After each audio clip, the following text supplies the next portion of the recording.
How do you take the day off when you're the boss? For some, it's going to seem really simple. You're going to decide that you're the boss and you work when you want and you don't work when you don't want, and everyone around you will have to learn how to deal. For others, you might get caught in that scarcity mindset, feeling as though if you're not constantly available, the leads you're nurturing are going to go and get nurtured somewhere else, and that if you're out of sight, you quickly become out of mind, and that you quickly become irrelevant, and then that'll affect your bottom line, so you feel as though you can never work. The truth is that no matter what end of that pendulum you're swinging on, you're sitting on the wrong end of it, because it's the wrong question and it's the wrong lens that you're looking at. As the boss of your business, what do you need to do and what do you need to implement so that you can take off time, get yourself rested, get yourself recharged without missing a beat in your business? That's the question. Hi, welcome to another episode of Business Mindset Mastery. My name's Heather Gray. I'm a mindset and performance coach for business owners and leaders. You can always find me over at choosetohaveitall.com, and I am having fun with today's question. Let's dive in. Heather, hope you had a good weekend and a nice time with your friend. I heard on the last episode that you were taking the day off so that you could be with her. I appreciate how unabashed you were in your excitement. As I was listening, I found myself wondering, how does she do it? How do you decide to just take a day off of your business? How do bosses make that choice? Anytime I take time off, I feel like I have to announce it like a Mack truck is coming, and I feel responsible for not leaving people hanging and waiting around for me to feel like working again. How do bosses take days off? Everyone talks about the freedom to work when you want, but how exactly do you make this decision for yourself? Thanks. Hi, what a question. I love that you wrote in with this, and I actually think it's an area that not a lot of people talk about when they talk about building your business. There's two schools of thought that we hear so much about, like this idea that we're constantly grinding it out, we're constantly hustling, and those are the two most overused phrases in entrepreneurship, unless you want to get me started about talking about authenticity. But here's the thing. Other people will tell you that by being the boss of your business, you have time freedom and you have lifestyle freedom and you can work when you want and you can set up your business as you want. So if you want to be able to go to yoga at 2:00 in the afternoon, you get to go to yoga at 2:00 in the afternoon. I think it leaves a really inconsistent message for new and aspiring bosses. I also think it leaves room on the table for established, successful bosses. How do we decide as business owners when it's okay to step away, when we need to be present, and how do we move through our businesses so that our income and the welfare of our clients and any team members we've hired goes undisrupted? Here's the thing. We have to, before we're deciding time off, the first question I always have with new business owners is, what are your current business hours? The problem with time freedom and lifestyle freedom is that sometimes people build businesses without structure. So that means if on a random Monday they want to work from 10 in the morning until 3:00 in the afternoon and then call it a day, they do. If they then decide on Tuesday they want to start work at 3:00 in the afternoon but then work until 10:00 in the evening, they get to do that as well. And they tell themselves the story that they get to do that because they're the boss. And this is, after all, what we do this for, right? For the time freedom, for the lifestyle freedom. That works when you're a freelancer. That works when you're a consultant. It does not work when you are the boss of a business. And that's the mindset that I'm talking to people about more and more regularly. This idea that you can make money, you can have a full-time income being a consultant, being a freelancer, working when you want, not working when you don't want to. But the boss of a business mentality has to be different. It doesn't work if there's no structure or no consistent order for people. It's really hard to set yourself up for success with scalable systems and a way of moving through the world and the business if the people you interact with don't know when you're available and don't know when you're unavailable. So that's where it starts. Before you decide when you're taking time off, you have to know when you're working. That doesn't mean you have to be rigid. It doesn't mean you have to lock yourself into a corporate 9-to-5 mentality. But what it does mean is you need to know what works best for your business in terms of how many hours a week your business needs you, when it's most optimal for you to be working in and on your business, and what people need to know from you about your availability in order to best keep the systems of your business functioning. When you're on your own and you start out and you're not making a lot of money, it's so easy to say yes to any random job on any random day on any random time.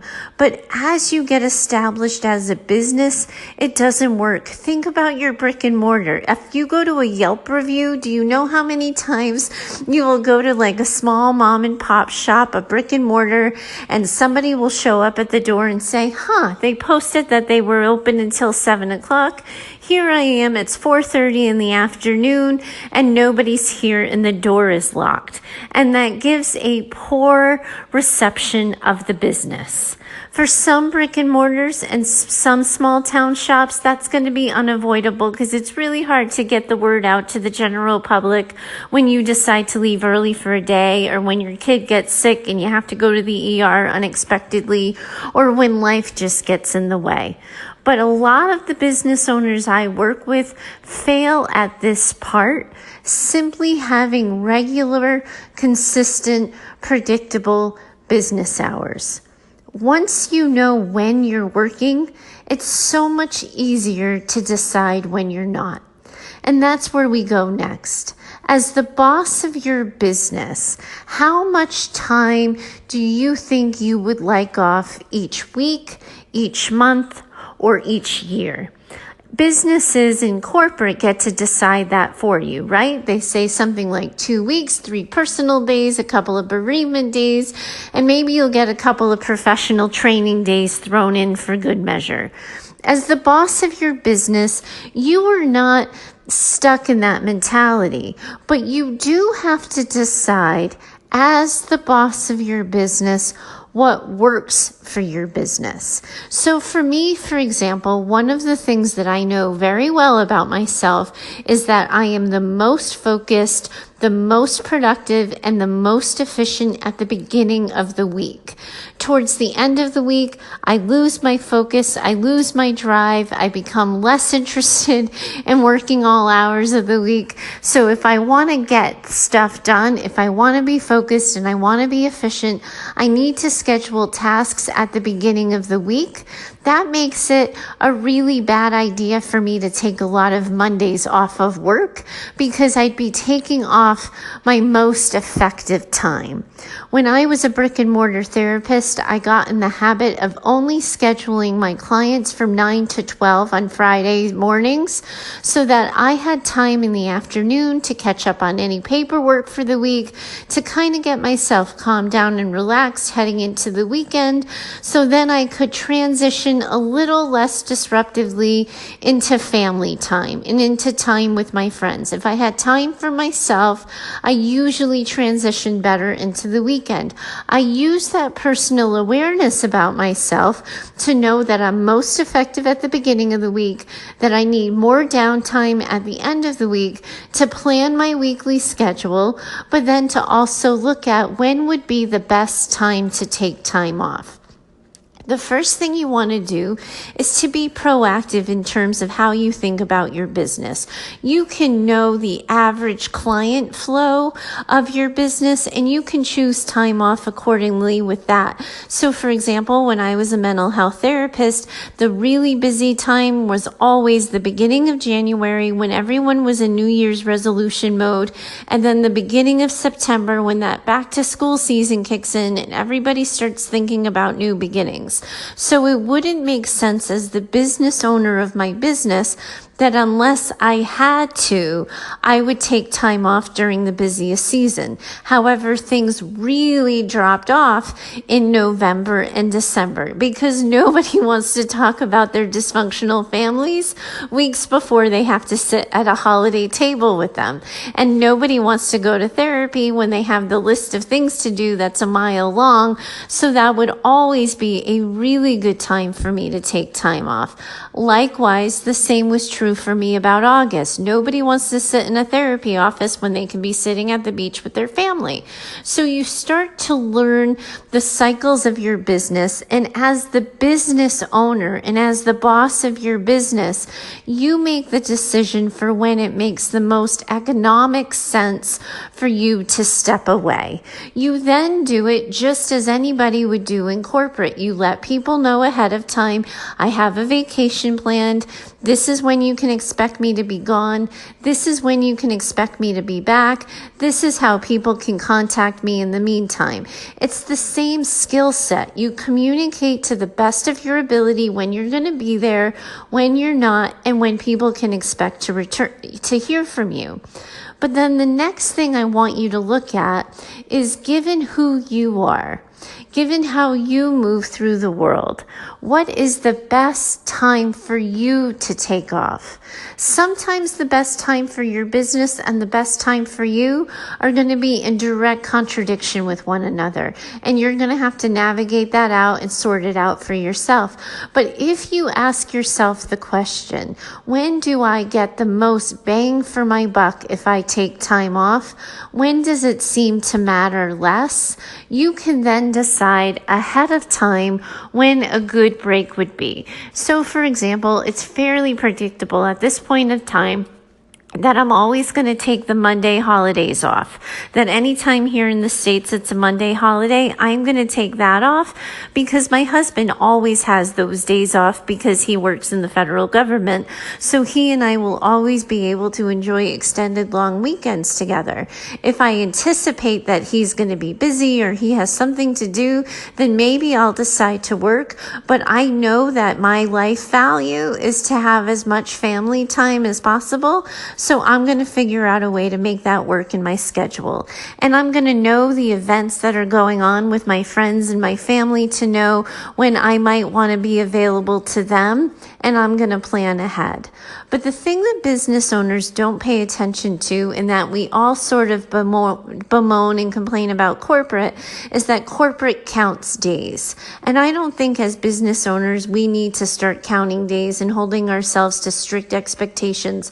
But we do need to look at the big picture of how much does a day off cost us? Do we recoup the money? Do we have passive income that we will be earning money even if we're not physically sitting in our offices doing the work?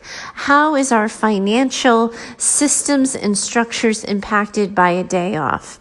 And then to know how long can this business function at its optimal level without me there?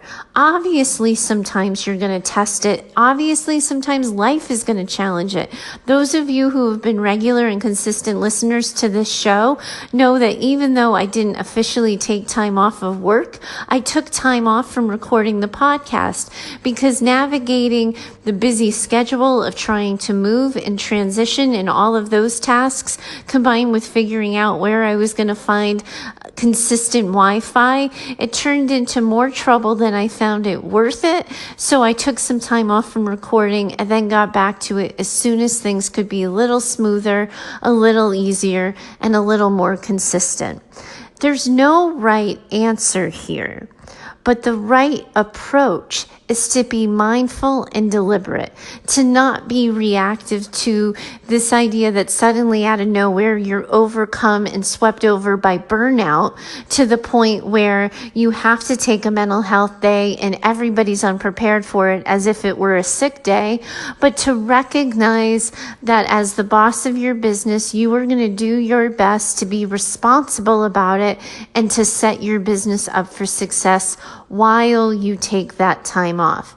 That's the important piece here, to recognize that if you are mindfully paying attention to how you're doing, what your energy levels are like, what your motivation is like, and you can plan accordingly, you set yourself up for total success. So for example, before I did the move to California, I was crying on a regular basis. It sounds so stupid and dramatic now because it's all worked out so incredibly well. And I keep saying out loud about this move that if I had known how awesome it was going to be on the other side, I never would have created such a shit show about it. But regardless of what I came to find out later, at the time, it was incredibly emotionally draining preparing to leave my friends and family. So I stopped scheduling one-on-one calls with my clients. I moved to a Voxer only practice or a group training practice because that one-on-one work is really demanding, is really challenging of my emotions, requires me to be present on a level that the one-on-one Voxer plan doesn't require, or on the same intimate level that a group training would provide, because I can show up for a group training and it's way more general and conversational than that deep, intense personal work. So I made room for the emotions that my personal life was having by adapting that to my business. I wouldn't have been able to do that for months and months, but because I got ahead of it, because I saw the challenges coming, I scheduled accordingly so that as soon as I was here and moved into my new home, I was then able to resume the one-on-one work, let people know that I was again available for that, and my business moved along without skipping a beat. It's really the mindful piece that's important here, making the deliberate choice, not just deciding on a random Tuesday that you don't feel like working, but looking at your week on Sunday, realizing you don't have that much to do on Tuesday. If you just move this one thing to Wednesday, suddenly it frees up and you can treat yourself to a day off. But if you pay attention to those cues and you think about it critically, that's how you make the decision, rather than impulsively having an idea that the sun has come out, you'd like to go to the beach, so you're going to take the day off. That works for 2 or 3 personal days a year, just like it does in corporate, but as a long-standing way of deciding time off in your business, it just doesn't work because you risk becoming unreliable for your contacts, your clients, your prospective clients, any people you contract with in terms of support staff, or anybody that you might want to network with. It's always better to be mindful and deliberate in the choice. The thing, too, that I really wish I could teach people is that you don't get to the destination faster simply by burning the candle at both ends. When you're brand new and starting out, it's the same thing as when you've achieved a certain level of success and you want to up level. You automatically end up telling yourself a story that you have to go, go, go, push, push, push, grind, grind, grind, hustle, hustle, hustle, when in fact we do better with a break. And I want you to take a step back and go back to your corporate days for a second, or think about your corporate life if you're still there, and think about how much work you got done on your last day of vacation versus your first day back from vacation. I can tell you that by the end of the day on Thursday, not even the end of the day, midday Thursday, when I was preparing for my weekend, I told myself, and I had it written out loud, like written down on paper right next to the podcast notes that I keep, that as soon as I was done recording the podcast, I was done until Monday. So that already put me in vacation mode. I did the show, I said what I needed to say, and then I hit stop, and before I knew it, I was at the nail salon getting my toes done, and I didn't think about work all weekend. But I was drifting out of that, like being present for work mode, I would say probably by Wednesday. But today, I've crushed it. I had 3 full days off of work where I didn't check work email. I didn't engage about work topics. I was barely on social media. I was completely present for the treat that was my long weekend. And I have gotten so much done in just the first few hours of my day because I was focused, because I had energy, and because I know that this is how I best work. That when I am hours away from vacation, I might as well toss that time because I don't get anything done. But that when I come back to it, I am driven, I'm focused, my ambition is right there at the ready, and I'm ready to make an impact by making an income and vice versa. That's how it works, my friends, by being deliberate and by being the boss of your business. So when you're thinking about time off, you have to think critically about what it means for the health of your business, how much you're able to produce and how hard you're able to work when you haven't taken any time off. How often you give yourself at least 1 full day off from work a week. How often you give yourself 1 full week off from work in a year. And then, dare I say it, how often you take a full 2 weeks off from work to really reboot and recharge. There's no right answer. Some people are going to have full energy, full motivation, full ambition with just 3 days off a year. Other people are going to need 3 weeks off a year. But the question is, ask yourself what's best for you. Ask yourself what's best for your business. What's the cost of taking vacation? What's the cost of not taking vacation? And then be the boss of your business. Make the decision, plan for it, and communicate to everybody who needs to know what. Who's your backup, how people can, who they should reach in case of an emergency. Even if there is no emergency coverage, let people know that.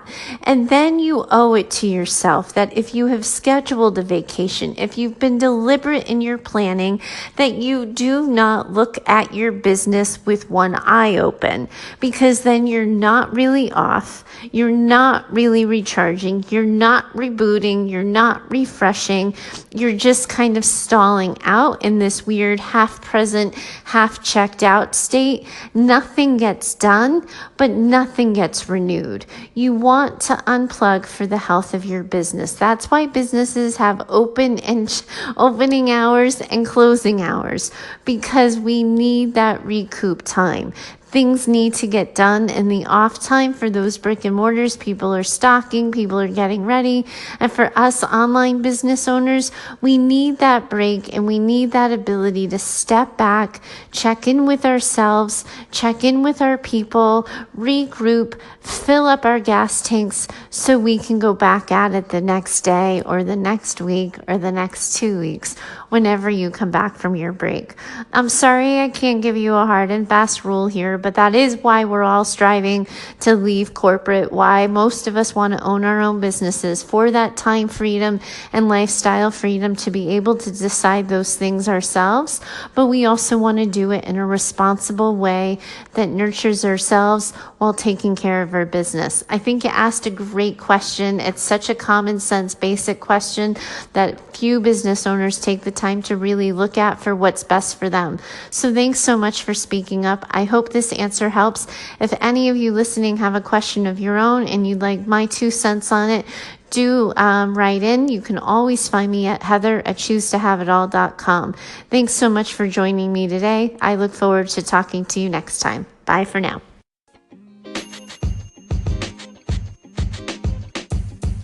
The podcast you just heard was recorded with Anchor. If you want to make your own, download the Android or iOS app completely free from anchor.fm/podcast. That's anchor.fm/podcast.